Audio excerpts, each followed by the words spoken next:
ஹே காய் Sunday afternoon mini vlog பார்ப்போமா. So அன்றைக்கி என்ன சமைக்கிறதுனே தெரியல. நான்வெஜ் தான் எடுக்க போகிறேன்னு தெரியும். அதில் என்ன எடுத்துகிட்டு வரலாம், அதில் என்ன சமைக்கலாம்னு சொல்லி பேசியே பாதி நாள் ஓடிடுச்சு.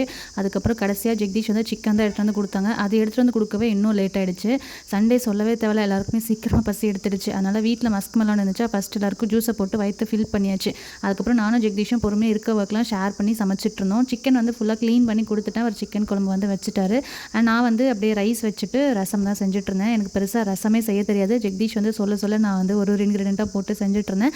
அன்றைக்கி ரசமோட டேஸ்ட்டு கொஞ்சம் சுமாராக தான் இருந்துச்சு. ரொம்ப மோசமாக இல்லை, ஓரளவுக்கு சாப்பிட்ற மாதிரி தான் இருந்துச்சு. எல்லாமே சமைச்சு முடிச்சுட்டு செல்லியக்க சாப்பாடெல்லாம் ஊட்டி விட்டுட்டு நான் சாப்பிட போய் 3 o'clock மேலே ஆகிடுச்சு. அதுக்கப்புறம் சாப்பிட்டதும் கண்டிப்பாக ஒரு குட்டி தூக்கத்தை போடாமல் எப்படி குட்டியாக ஒரு தூக்கத்தை போட்டுட்டு அதுக்கப்புறம் ஈவினிங் போல் படத்துக்கு போகலான்னு சொல்லி கேட்டிருந்தேன். ஜெகதீஷ்க்கு வந்து ஒர்க் இருந்துச்சு. அப்பயும் சரி போயிட்டு வரலான்னு சொல்லிட்டு டூரிஸ்ட் ஃபேமிலி மூவிக்கு தான் போயிருந்தோம். படம் செம்ம சூப்பராக இருந்துச்சு. அண்ட் படம் ஃபுல்லாக நல்லா என்டர்டைன்மெண்ட்டாக இருந்துச்சு. திடீர்னு வந்து காமெடி கொண்டு வந்திருந்தாங்க. திடீர்னு சென்டிமெண்டல் சீன்ஸ்லாம் வச்சுருந்தாங்களா. அதனால் என்ன ஏரியாமல் பயங்கரமாக கிளாப் பண்ணி பார்த்துட்டு இருந்தேன். அந்தளவுக்கு ஒர்த்தாக இருந்துச்சு. நீங்களும் தேட்டரில் போய் பார்த்துருவாங்க.